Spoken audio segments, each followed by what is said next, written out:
అసలు ఈ వాటర్ అనేది ఎక్కడి నుంచి వస్తుందో అనేది కూడా తెలీదు. 2 కొండల మధ్యలో నుంచి అయితే వస్తుంది వాటర్. అంటే ఎక్కడి నుంచి లైక్ ఎగ్జాక్ట్‌గా తెలీదు.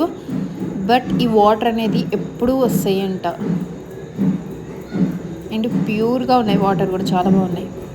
Hello guys, welcome back to my channel Moni Madhu vlogs. ఇక మా జర్నీ అరుణాచలం ట్రిప్ అయిపోయాక ఇంటికి స్టార్ట్ అయ్యాం. బట్ మేము వెళ్ళే వేలోనే ఉంది అని ఇక యాగంటి టెంపుల్ని దర్శించుకుందామని వచ్చాము. ఇక యాగంటికి అయితే యాగంటిలో చాలా అంటే చాలా బండలు ఉన్నాయి. లైక్ ఈ బండలే అనేది ఎక్స్పోర్ట్ చేస్తారు మన సైడ్కి కూడా. అండ్ కోతులు కూడా చాలానే ఉన్నాయి యాగంటిలో.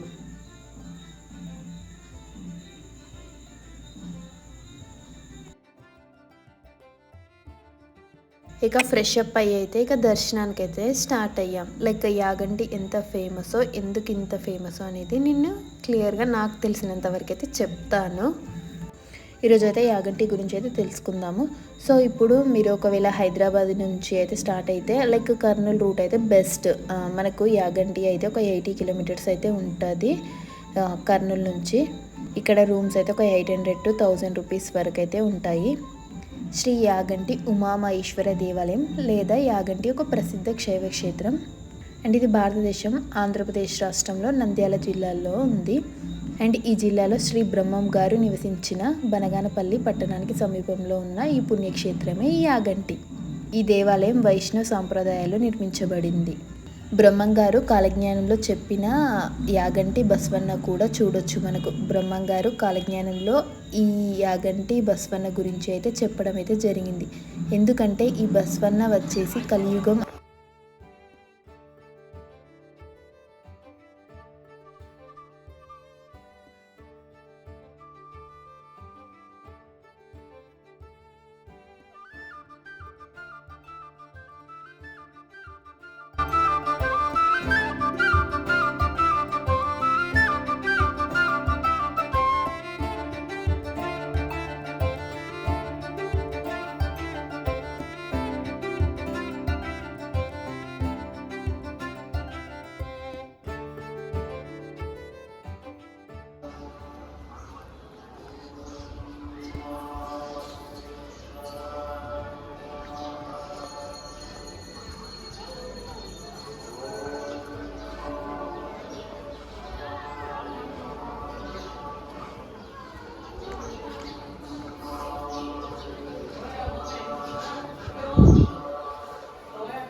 ఈ బసవన్న చరిత్ర ఏంటి అంటే బ్రహ్మం గారు కాలజ్ఞానంలో చెప్పిన యాగంటి బసవన్న కూడా చూడొచ్చు. మనకు బ్రహ్మం గారు కాలజ్ఞానంలో ఈ యాగంటి బసవన్న గురించి అయితే చెప్పడం అయితే జరిగింది.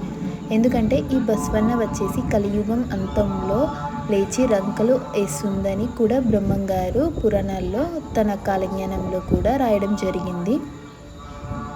ఈ బసవన్న అయితే 20 yearsకి ఒకసారి 1 inch అయితే పెరుగుతుంది అని చెప్పడం కూడా జరిగింది. అక్కడ మనకు బోర్డు కూడా ఉంటుంది. అంటే బసవన్న చరిత్ర అనేది కంప్లీట్గా నేను ఆ చరిత్రని చెప్తున్నాను మీకు.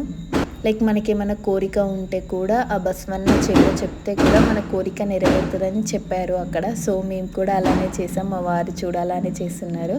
లైక్ తన మనసులో ఉన్న కోరికను చాలా గట్టిగా కోరుకున్నారు. చూద్దాం మాకు కూడా ఇలా మా వారు కంప్లీట్ అయిపోయాక నేను కూడా నా మనసులో ఉన్న కోరికనైతే కోరుకున్నాను.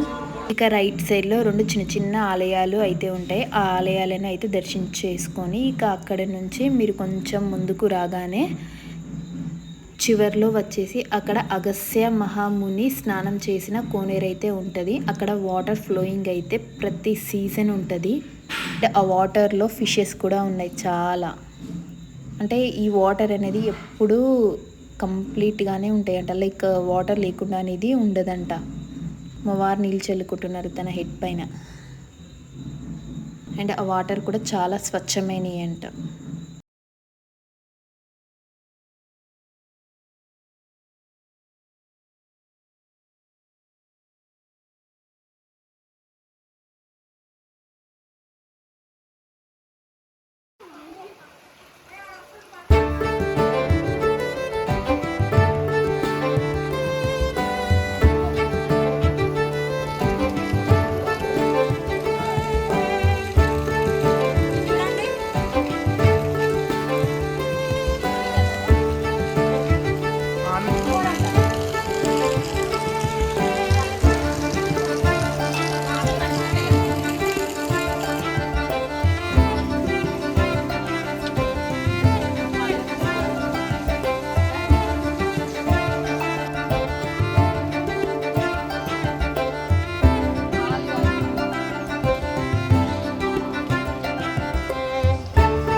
చూడు పవన్ చూడు.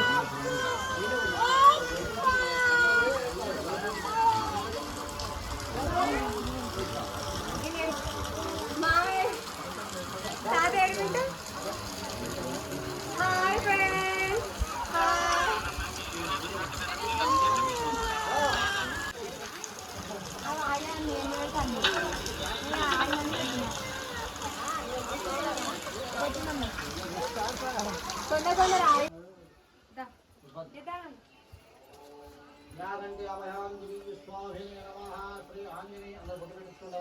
చిత్తగిస్తాను చుట్టి పెడతా నీకు ఎట్లా పొడుందో అట్లా పెడతా. నామం అభిషేకం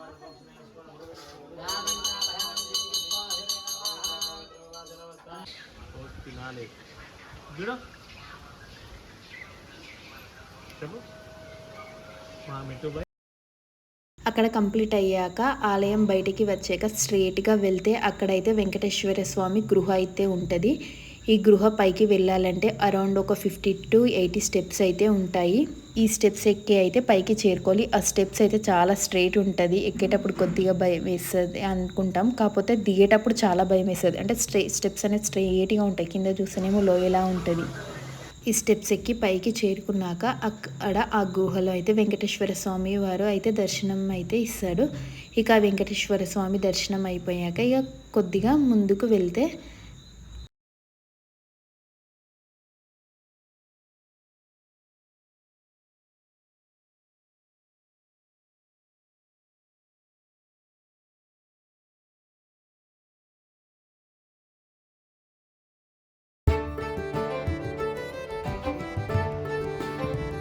కొద్దిగా ముందుకు వచ్చాక ఇక్కడ బ్రహ్మంగారు కాలజ్ఞానం రాసిన మరొక గుహని చెప్పుకోవచ్చు. ఈ గుహ చాలా అంటే చాలా చిన్నగా ఉంది. లైక్ ఎంత అంటే అంత చిన్నగా ఉంది. చూడండి ఫ్రెండ్స్, మీరే ఎంత చిన్నగా ఉందో ఆ గుహ. అమావాస్య శ్రావణ మాసం లాస్ట్ డే కాబట్టి అక్కడ దీపం వెలిగించాం అండ్ అభిషేకం కూడా చేశాము. అక్కడ నుంచి ఎగ్జాక్ట్గా ఒక 14 కిలోమీటర్ డిస్టెన్స్లో ఉన్న రావలకొండ అనే విలేజ్లో కాలజ్ఞానం అయితే రాయడం జరిగింది. ఇదైతే నాకు తెలిసినంత వరకు అయితే ఇన్ఫర్మేషన్ మీతో షేర్ చేసుకున్నాను. అండ్ మేము వెళ్ళే వేలో ఈ సాయిబాబా టెంపుల్ ఉంది. చాలా అంటే చాలా పెద్దగా ఉంది. Around 120 feet Saibaba temple and my favourite ghat కూడా. ఇది సాయి సేవ ఆశ్రమం. 120 feet ఉంటుంది. షిరిడి సాయిబాబా. లొకేషన్ ఎగ్జాక్ట్గా వచ్చేసి బనగనపల్లి, ఆంధ్రప్రదేశ్. మీరే చూడండి ఫ్రెండ్స్ ఎంత పెద్దదిగా ఉందో.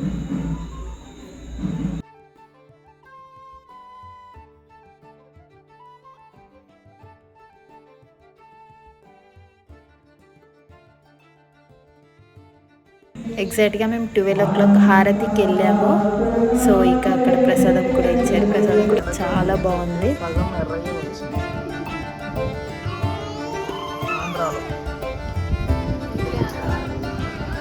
ఈమెనేమో ఆఫీస్ వర్క్ వేసుకుంటుంది, ఈమెనేమో చిన్నపిల్లని చూస్తుంది. వాళ్ళిద్దరేమో బెండకాయలు దొండకాయలు కోస్తూ.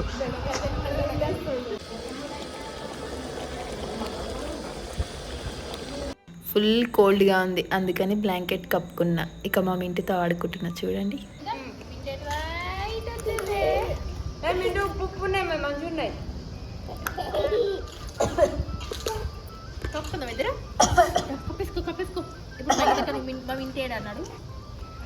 ఇలా మా జర్నీ అయితే కంప్లీట్ అయిపోయింది. And thank you friends watching my video and please do subscribe to my channel guys. Love you all.